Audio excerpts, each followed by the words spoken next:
салом бинандагони азиз ва хуш омадед ба барномаи ахбори озодӣ ки дар пахши мустақим тақдиматон мешавад. имрӯз 10 январ аст ва шуморо ба тамошои ин хабару гузоришҳо даъват мекунем. мақомоти кӯлоб таркиши мошини раиси маҳаллии ҳизби ҳокимро амали ҳадафмандона унвон дода як нафарро дастгир карданд. сарнавишти шаҳбози шарифбеки боздошт шуда маълум нест, аммо наздиконаш мегӯянд аз ягона ноновари хонавода маҳрум шуданд. داروام می آورد و همون دیوتی داروام من دنون میشید چنون میشید می آورد من. ва хабарнигори телевизиони алҷазира дар ғаза воили даҳдӯҳ боз як узви оила писараш ҳамзаро ки ҳамроҳаш кор мекард ба хок супурд. ҳамсарам ва писаронам маҳмуду шому одам кушта шуданд. чӣ тавр ман инро таҳаммул кунам? мақомот дар шаҳри кӯлоб оташ гирифтани мошини раиси ҳизби халқи демократӣ дар шаҳри кӯлобро таркиш номида онро ҳамчун қасди куштор таҳқиқ доранд. рӯзи 5 январ мошини хидматии Салим Сайвализода дар манзили зисташ дар деҳаи Тудакафш таркида умаҷроҳ гардид. як манбаъ аз мақомоти тафтишотӣ дар кӯлоб гуфт ки аз маҳалли ҳодиса боқимондаҳои маводи худсохти таркандаро пайдо карданд. як сокини 28-солаи деҳаи Тудакафш бо гумони даст доштан дар тарконидани мошини раиси ҳизб боздошт шудааст. мақомот ӯро рӯзи гузашта дар фурудгоҳи Душанбе пеш аз парвозаш ба Русия дастгир карданд. 4 нафари дигар дар ин робита бозпурсӣ шуданд. ҳанӯз маълум нест ки ҳадаф аз тарконидани мошини раиси маҳаллии ҳизби ҳоким дар кӯлоб чӣ будааст, вале манобеъи радиои Озодӣ гуфтанд ки эҳтимоли робита доштани ҷавони боздоштшуда бо гурӯҳҳои тундрав таҳқиқ мешавад. пахши як навори эътирозии ҷавоне аз амалкарди мақомоти шаҳри Ваҳдат барои хонаводаи ӯ дардисари зиёдеро эҷод намуда пои ӯро то боздоштгоҳ кашонд. шаҳбози Шарифбек сокини шаҳри Ваҳдат моҳи октябри соли гузашта аз шеваи ҷалби бародараш ба хидмати ҳарбӣ ва бадрафторӣ нисбати бибиаш шикоят намуда ҳамчунин аз раиси ҷумҳур Эмомалӣ Раҳмон ҳам гила карда буд ки қонуншиканиҳоро дар кишвар намебинад. ҳамон зане ки наберааш аз латукуб шуданаш нигаронӣ намуда буд, ҳоло мегӯяд рӯзҳои сахтеро пушти сар мекунад. ҷузъиёт дар гузориши ҳамкорони мо Алишер Зарифӣ ва Шаҳлои Абдулло. ин зани 83 сола аз тақдири норӯшани наберааш нигарон аст. бо гузашти қариб 3 моҳ аз боздошт наметавонад ӯро бубинад.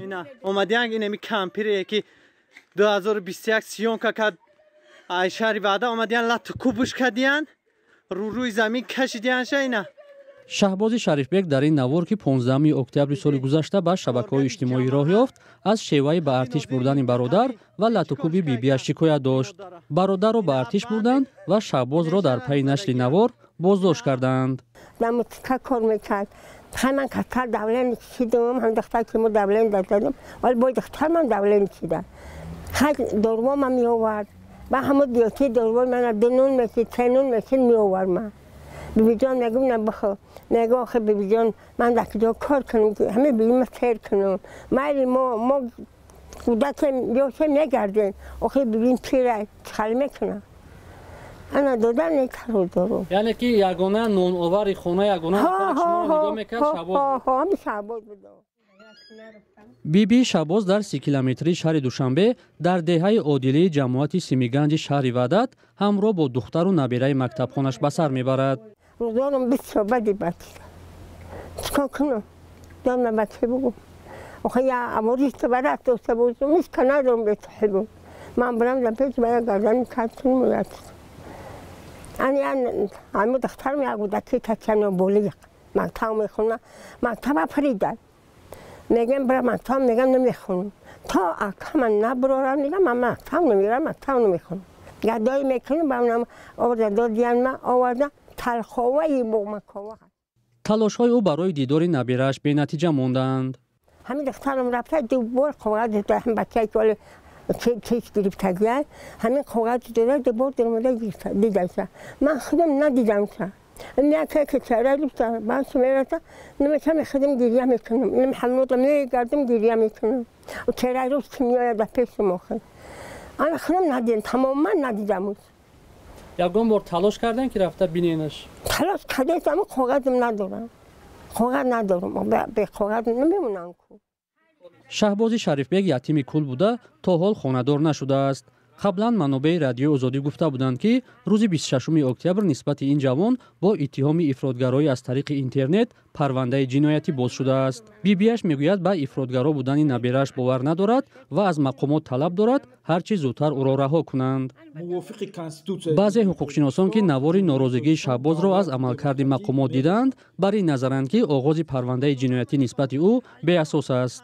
чунки дар ҳаракатҳои ӯ ягон амалҳои экстремистӣ ва ифротгароӣ дида намешавад. оғози парвандаи ҷиноятӣ бо моддаи ифротгарӣ нисбати Шаҳбоз аз он дарак метиҳад ки дар ҷумҳурии Тоҷикистон нисбати ҳар як шаҳрванде ки ҳуқуқ ва манфиатҳои худашро ҳимоя менамояд, аз адолат, ҳақиқат ва аз болои ягон амалҳои ғайриқонунии мансабдорон шикоят кунад, нисбати ӯ бо моддаи ифротгарӣ парвандаи ҷиноятӣ оғоз карда мешавад.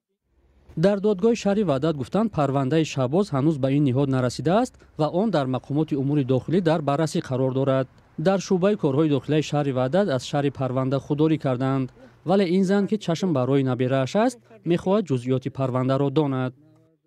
салом, агар хату хабар мехоҳед мо дорем. навиди бомдодӣ, сархати хабарҳо, ахбори Тоҷикистон ва ҷаҳон, гузоришҳо ва таҳлилҳо. чӣ мегузарад ва чаро? донистан фаҳмидан аст. замима ё апи моро бигиред.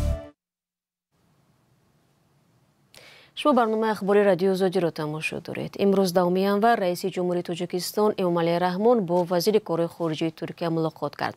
Ҳакан Фидан бо сафари расмӣ дар Душанбе қарор дорад. ҷонибҳо зимни вохӯрӣ таҳкими бештари ҳамкориҳоро дар ҳама арсаҳои мавриди таваҷҷӯҳи тарафайн, махсусан иқтисодӣ ва иҷтимоӣ зарур шуморида, ҷонибдории худро ҷиҳати фаъолтар кардани ин раванд иброз доштанд.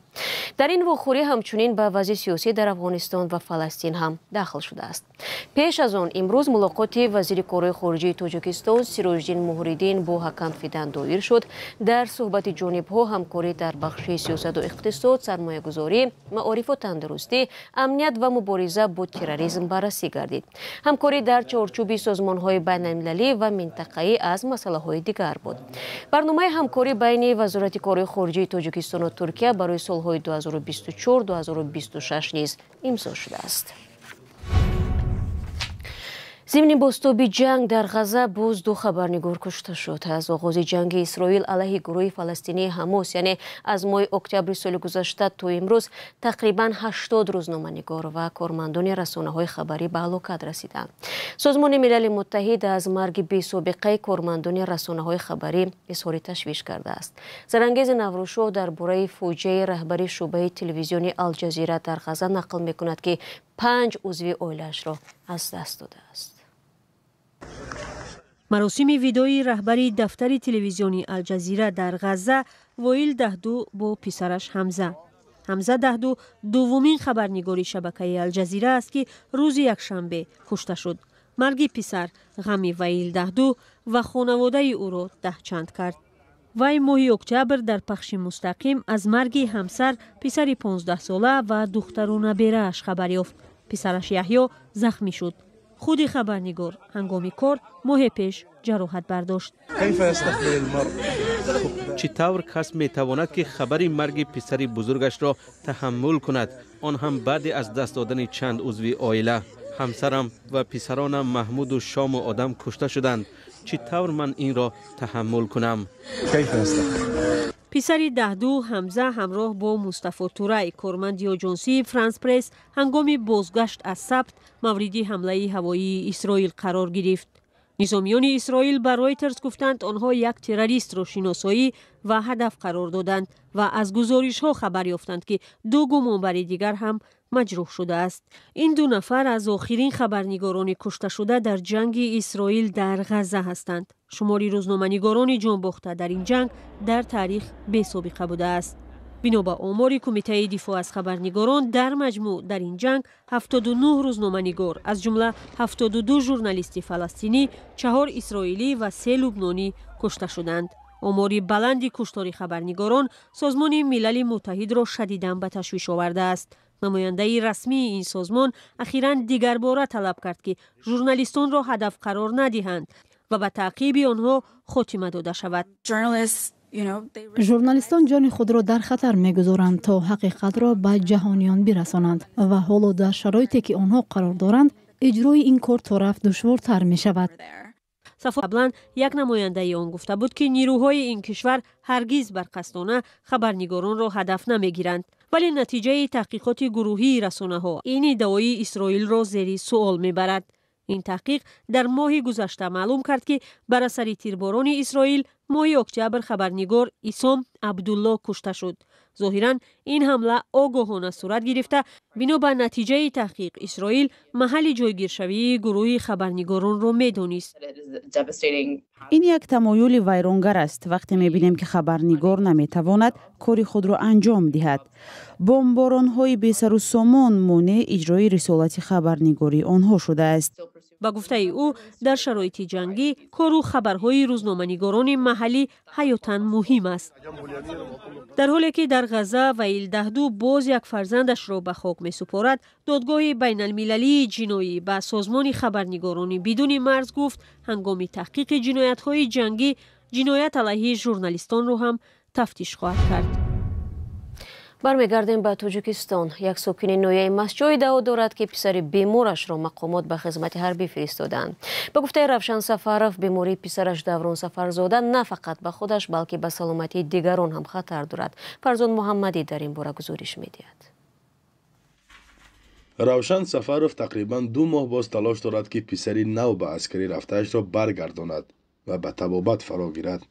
او میگوید پسرش بیماری التهاب جگر یا خود گپاتیت دارد، اما مسئولین کمیسریت حربی ناحیه مسجد با این وجود او را به خدمت فرستادند.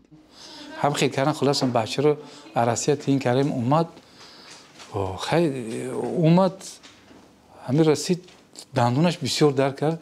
پسرچه گفتم که خودم 2 سال خدمت کردیم، من میدونم خدمت خیلی رابلو چم دندون تو کن بگه همین اونجا هیچ کی ترغمت نمیخورد. دندون کنی میرد همین خیلی پیش از دندون کنی میگوید که رو انالیز برد، میرد انالیز میسپورد که کسل میبرد.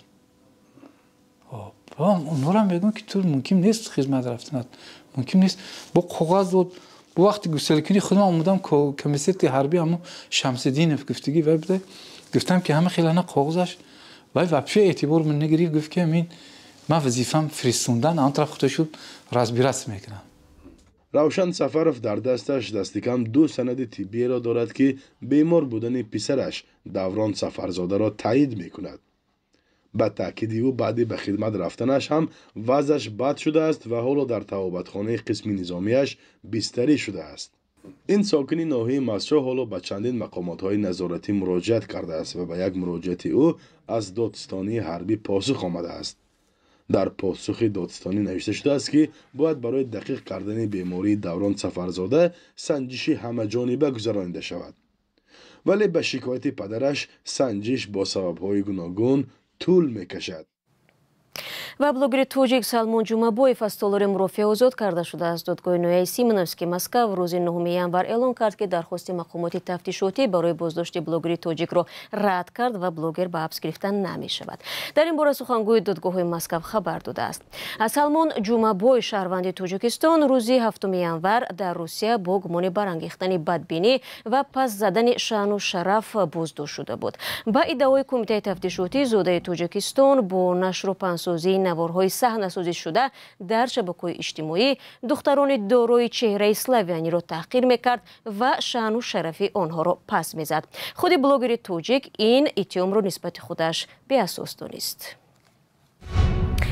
دوستان عزیز، با همین برنامه امروز اخبار آزادی را به پایان میبرم. تشکر از یکایک شما که این 15 دقیقه با ما بودید. چون همیشه شما میتوانید خبرهای بیشتر را در وبسایتمان azadi.org دسترس نمایید. همچنین صفحه های رادیو آزادی در فیسبوک و اینستاگرام، تیک تاک و ادناکلاسنیکی در خدمت شما عزیزان است. اگر خبر و یا عکس و نواری دارید برایمان فرستید. تا ملاقات فردا خود را احتیاط کنید و خدا نگهدار.